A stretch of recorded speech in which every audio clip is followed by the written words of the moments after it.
¿Qué es el ajedrez boxeo? Bueno, es simple. Ajedrez más boxeo. ¿Crees que es una especie de broma? No, para nada.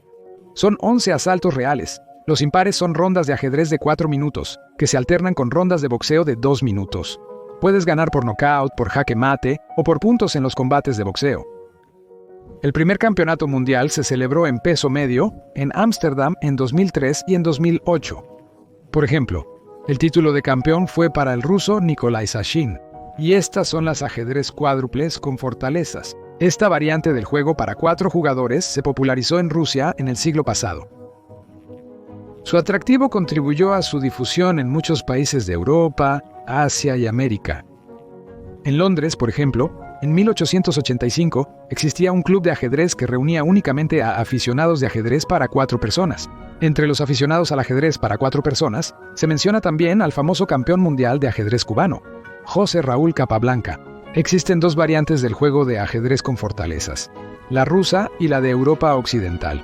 En las fortalezas, en cualquier orden, cada jugador coloca su reserva de un caballo, un alfil y una torre. La diferencia es que en la variante rusa, las piezas del jugador que ha sido mateado se retiran inmediatamente del tablero, mientras que en la variante de Europa Occidental permanecen inmóviles hasta el final del juego o hasta que sean liberadas. Las reglas del ajedrez ruso establecen que ninguna pieza puede moverse ni pasar a través de un muro sólido de la fortaleza. Y aquí está la variante alemana de ajedrez cuádruple, o esta variante estadounidense. También existen ajedrezes en tableros redondos, no podían faltar. Y estos ni siquiera son los tipos de ajedrez más sorprendentes. De tantas formas se jugaba antes y se juega ahora. Ajedrez maxi con tableros de 10 por 10, ajedrez de osos con piezas correspondientes, ajedrez para 3, mini ajedrez, ajedrez hexagonal, ajedrez tridimensional y hasta ajedrez cilíndrico como este. Este juego, a lo largo de toda su historia de siglos, ha estado estrechamente ligado a los altibajos de países y potencias enteras. Si les pareció que esta afirmación tan fuerte está exagerada, entonces quédense hasta el final de este video. Vamos, ¿cómo surgió el ajedrez? Existen varias leyendas sobre la aparición de las piezas blancas y negras en el tablero de cuadros. Una de ellas dice que en la antigua India, un sabio llamado Sisa le mostró su invento al gobernante del país. Al rey le gustó tanto el juego que le ofreció al inventor elegir su propia recompensa. El sabio le pidió al rey que le pagara un grano de trigo por la primera casilla del tablero de ajedrez, 2 por la segunda, 4 por la tercera y así sucesivamente, duplicando la cantidad de granos en cada casilla siguiente. El rey, que no entendía nada de matemáticas, se enojó por una petición tan barata, pero ordenó al tesorero que le pagara la recompensa al sabio. Durante toda una semana, el tesorero no pudo calcular la cantidad de granos que le correspondían al inventor del juego. Y no fue en vano, porque de esta leyenda más tarde surgió un problema matemático. En solo 64 casillas del tablero de ajedrez, la cantidad de granos se convierte en un número de 20 dígitos considerable. Por cierto, este número es mayor que toda la cosecha de trigo recolectada en toda la historia de la humanidad. Según la leyenda, el sabio arruinó al desafortunado rey. Desde entonces, los gobernantes empezaron a observar el ajedrez con más atención. La leyenda no surgió por sí sola. En la antigua India, aproximadamente en ese siglo, realmente se jugaba al ajedrez. En ese entonces, se llamaban chaturanga. Se jugaba en un tablero de 8 por 8 casillas, con piezas que simbolizaban diferentes tipos de tropas del ejército imperial, y se movían de distintas maneras, igual que en el ajedrez moderno. Los persas vecinos difundieron el chaturanga en su país, donde la nobleza sasánida valoró mucho su importancia estratégica. El juego siguió jugándose incluso después de la caída del imperio sasánida, y bajo el dominio árabe en el nuevo Irán islámico, el juego recibió el nombre de Shatranj. En los países islámicos, el ajedrez se difundió ampliamente. Prácticamente todos los gobernantes sabían jugar, era prestigioso y se consideraba un signo de gran inteligencia. Y el propio nombre del juego, probablemente, proviene de la expresión persa Shah, que significa rey. El mate es indefenso, ha sufrido una derrota. El historiador y filósofo árabe Falmasudi escribió que los indios planeaban futuras batallas en el tablero de ajedrez. Al mismo tiempo, el ajedrez ganó popularidad en el sudeste asiático. Allí, el juego experimentó algunos cambios. En China se llamaba Xiangqi, y de ahí surgió la versión coreana llamada Yangui. Ambos juegos son originales tanto en apariencia como en mecánica. Esto se nota principalmente en el cambio del tamaño del tablero y en que las piezas se colocan no en las casillas, sino en las intersecciones de las líneas. En estos juegos hay piezas con un área de acción limitada, que solo pueden moverse dentro de una parte del tablero, y las piezas tradicionales que saltan, como el caballo y el alfil, se volvieron lineales. Pero la nueva pieza, el cañón, puede capturar piezas del oponente saltando sobre otra pieza al atacar. Más tarde apareció la versión japonesa, el shogi. El tablero en ella tiene solo 8 por 8 casillas, pero se introdujo la promoción de piezas, algo que antes no era común. Una característica distintiva del shogi es que, al capturar las piezas del oponente, puedes volver a introducirlas en el juego como tuyas. Luego, el ajedrez, que en ese momento todavía era Shatrang, aparece en Rusia, llegando, según los historiadores, ya sea directamente desde Persia, a través del Cáucaso y el Kanato de Jazaria, o de los pueblos de Asia Central a través de Jorezm. Un detalle curioso. El nombre de la pieza torre, según una versión, apareció debido a su parecido con la figura árabe Ruk, que recordaba a la embarcación eslava llamada Latya. ¿Pero se puede hablar de un milagro ajedrecístico puramente ruso? Bueno, en cierto modo sí.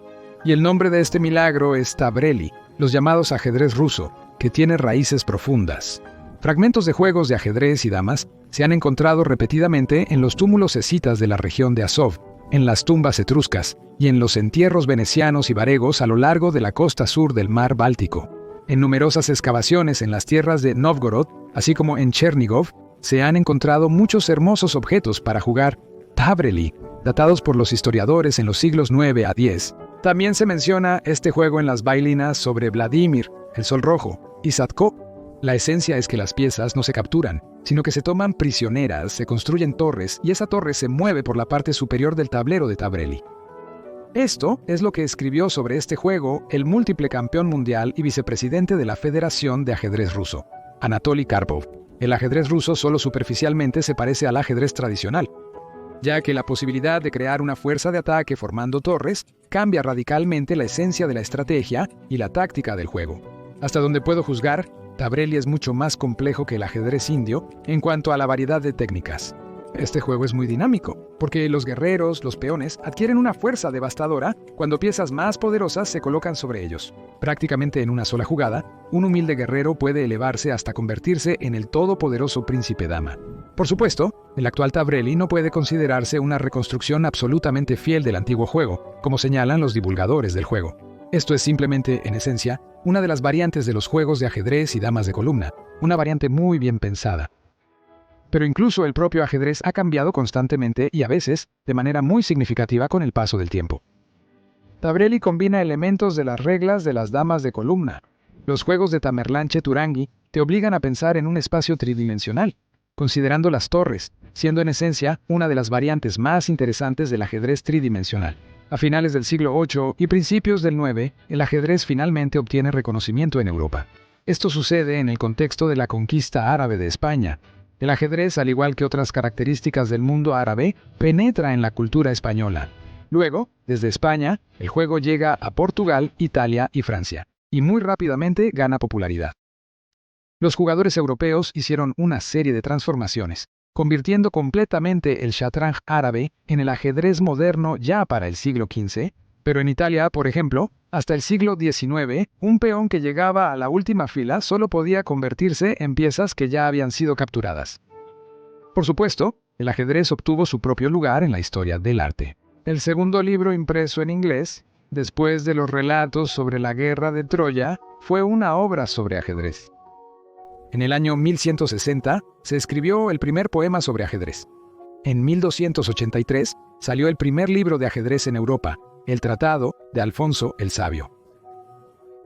La famosa pintura La visita de Panticiano a los santos Agustín y Olimpio, del autor Niccolò de Pietro, aparece en el año 1415. A partir de ese siglo, los libros de ajedrez comenzaron a publicarse con más frecuencia. El ajedrez también aparecía constantemente en obras artísticas. De esto se deduce que, al adoptar el juego de los árabes, los europeos lo elevaron aún más en el nivel de reconocimiento cultural. Es notable que las prohibiciones más estrictas sobre el ajedrez se dieron precisamente en Europa entre los siglos XI y XI-XV. No existían reglas unificadas en el ajedrez, y junto con el ajedrez tradicional, la gente añadía dados al juego y apostaba dinero. Esto llevó a una serie de prohibiciones, ya que la Iglesia europea prohibía estrictamente los juegos de azar en cualquiera de sus formas. El cardenal católico Damiani, en una carta al Papa Alejandro, llamaba al ajedrez una invención del diablo, un juego indecente e inaceptable. Es curioso que los ajedrecistas más destacados de esa época fueran precisamente representantes del clero católico: Lorenzo Busnardo, Ruy López, Ruy, Alfonso Cerón y otros. En Rusia, la Iglesia Ortodoxa también prohibía a su clero jugar ajedrez bajo amenaza de ser apartados del servicio. Aquí hay una cita de la colección Sofía, que data del siglo: si un sacerdote juega ajedrez, que sea depuesto de su rango. También hay una cita de la prohibición sinodal de la Iglesia Ortodoxa rusa en Tabrele, que fue adoptada en 1551 por el Concilio de los 100 capítulos del Santo Sexto Concilio Ecuménico. Las reglas 50 y 51 prohíben cualquier tipo de juego. La regla 50 de este concilio prohíbe jugar tanto a todos como a los clérigos y a los laicos, a los dados, al ajedrez, a las damas, a los bolos, a los juegos de cartas y a otros juegos similares. A pesar de las prohibiciones eclesiásticas en Europa, al igual que en Rusia, el ajedrez estaba ganando popularidad rápidamente, y entre el clero, el entusiasmo por el juego era mucho mayor que entre los demás sectores de la sociedad. En las excavaciones cerca de Novgorod, los arqueólogos encontraron muchas piezas de ajedrez de los siglos XIII al XV. El rey de ajedrez fue encontrado en las excavaciones del Kremlin de Novgorod, cerca de la residencia del arzobispo, durante el reinado del zar Alexei Mikhailovich. El ajedrez era común entre los cortesanos, y saber jugarlo era habitual, también entre los diplomáticos. En Europa se han conservado documentos de esa época en los que, en particular, se dice que los enviados rusos están familiarizados con el ajedrez y juegan bastante bien. La princesa Sofía estaba interesada en el ajedrez. Durante el reinado de Pedro el Grande, las asambleas no se celebraban sin ajedrez. Para ese siglo, las reglas del ajedrez finalmente se establecieron. Esto llevó a la aparición de las primeras teorías sistematizadas y libros. En 1561, Ruy López publicó el primer manual completo de ajedrez, en el que se analizaron las etapas de la partida que ahora se distinguen: la apertura, el inicio del juego y los primeros enfrentamientos, el medio juego, la determinación de la iniciativa, la mayoría de los intercambios de piezas y técnicas, y el final, la parte final de la partida. López fue el primero en describir el gambito, una de las palabras más populares de la teoría del ajedrez, que posteriormente se volvería un término común. A partir de ese siglo, empezaron a aparecer clubes de ajedrez, donde los aficionados y jugadores semiprofesionales jugaban principalmente por dinero. Por ejemplo, el ajedrecista italiano Lorenzo Busnardo acumuló una gran fortuna participando en torneos en aquellos años. En 1575, en Madrid, en la corte del rey Felipe, se celebró el primer torneo internacional de ajedrez, en el que dos ajedrecistas italianos se enfrentaron a los dos mejores ajedrecistas de España. Con este trasfondo, llegamos al siglo.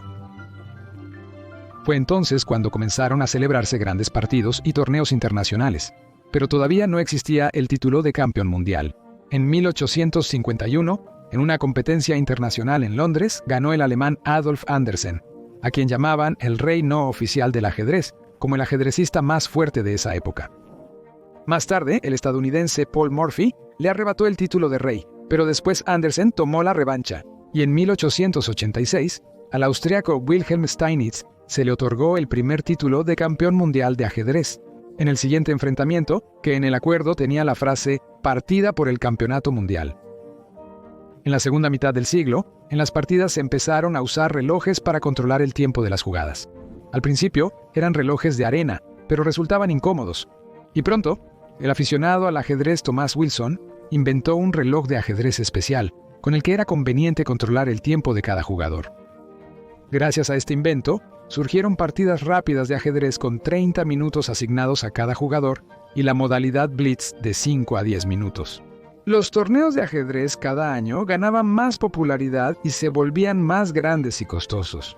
En 1924 se creó la Federación Internacional de Ajedrez.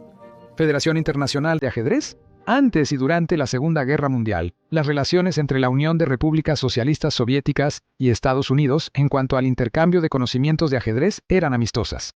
Y durante la guerra, los países planeaban realizar un radiomatch entre ellos, pero fue difícil de llevar a cabo, así que la partida se pospuso hasta septiembre del año 1945. Los estadounidenses querían demostrar en ese torneo que eran los hegemones en el mundo del ajedrez. El asunto es que los estadounidenses habían ganado las Olimpiadas 4 veces, mientras que la Unión de Repúblicas Socialistas Soviéticas en ese entonces no participaba en las Olimpiadas. En el periódico, La Víspera, escribieron que el resultado era obvio y que la única pregunta era cuál sería el marcador. Mientras tanto, el resultado sorprendió a toda la opinión pública mundial. Los jugadores de la Unión de Repúblicas Socialistas Soviéticas aplastaron a los estadounidenses con un marcador de 15.5 a 4.5. Quedó claro que el patrocinio estatal del ajedrez en la Unión de Repúblicas Socialistas Soviéticas era más fuerte que el patrocinio privado en los Estados Unidos. El ambiente ajedrecístico soviético era tan fuerte que empezaron a circular rumores de que los grandes maestros soviéticos jugaban entre ellos de tal manera que al final hubiera más jugadores soviéticos en el cuadro del torneo que representantes de otros países. Pero si vemos los números fríos sobre la cantidad de ajedrecistas que formaban parte de la Federación Internacional de Ajedrez en 1966, la situación era la siguiente. La Unión de Repúblicas Socialistas Soviéticas tenía alrededor de 2,5 millones de jugadores. La República Federal de Alemania, 50.000, Estados Unidos entre 35 y 40.000, Francia, 8.000, Cuba, 5.000 y así sucesivamente. El nivel del campeonato soviético era tan alto que ganarlo era más difícil que convertirse en campeón mundial. No en vano muchos ajedrecistas soviéticos decían, mi final, mi semifinal. Es decir, para un ajedrecista soviético llegar a la semifinal del campeonato de la Unión de Repúblicas Socialistas Soviéticas ya era un logro sobresaliente.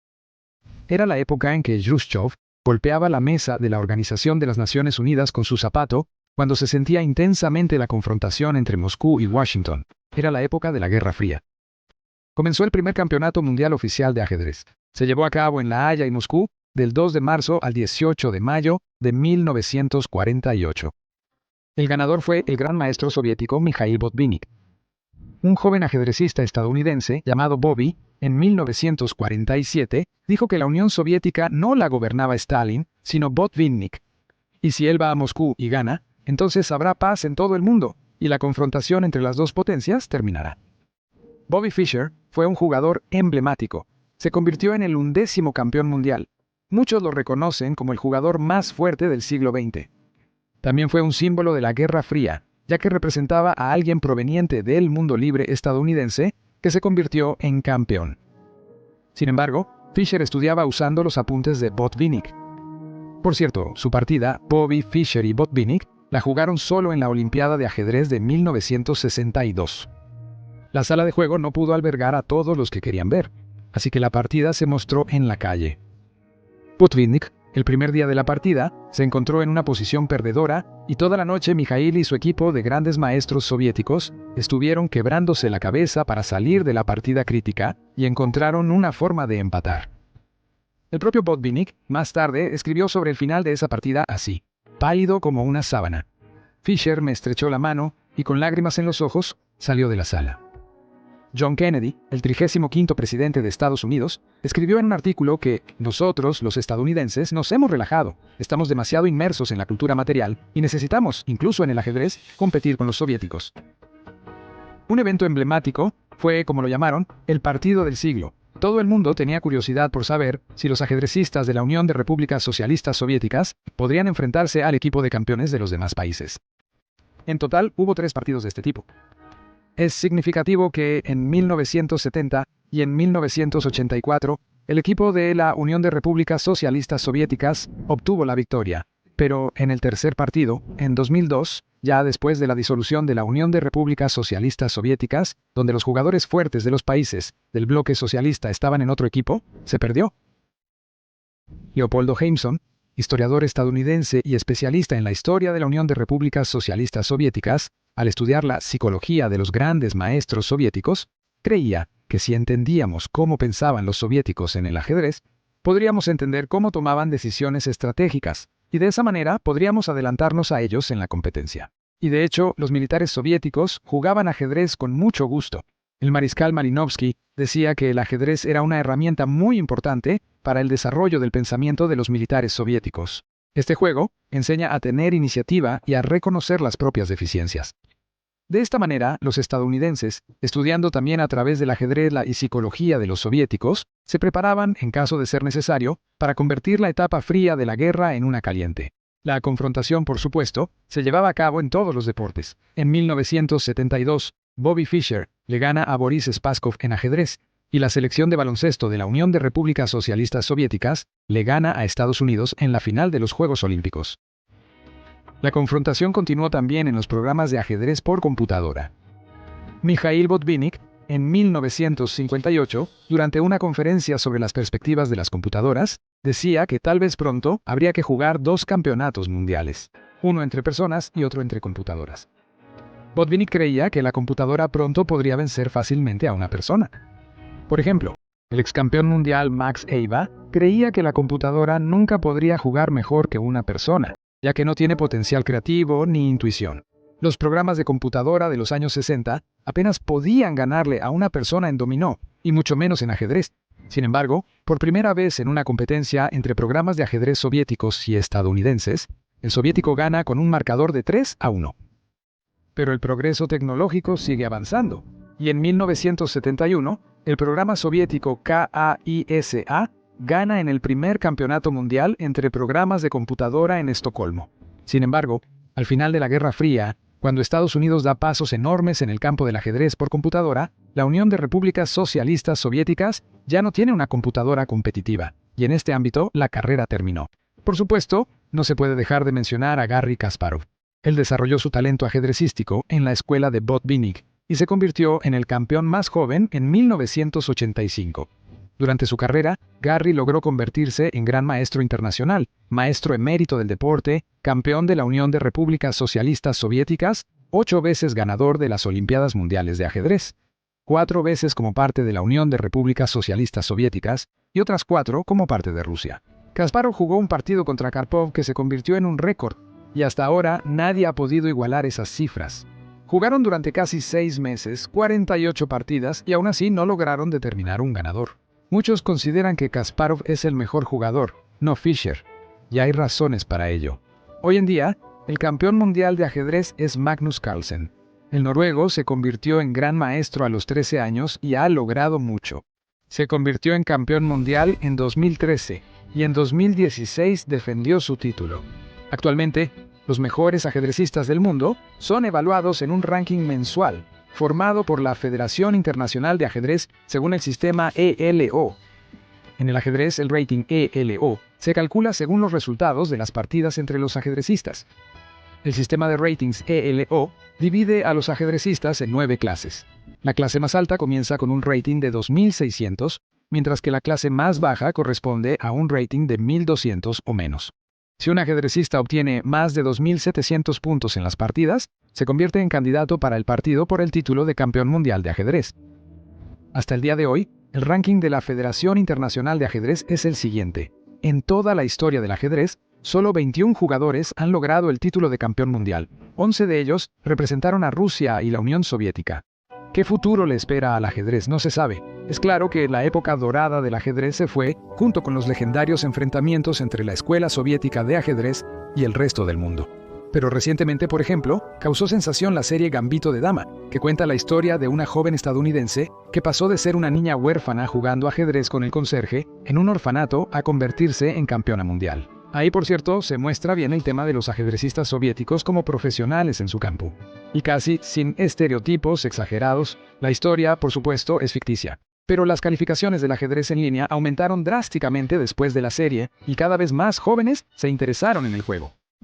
Así que esperamos que nuestro video también los motive a quitarle el polvo al viejo tablero de su abuelo y recordar un poco este juego tan interesante. Y ahora hagan su jugada maestra, denle like y escriban comentarios. Nos vemos en Cramole.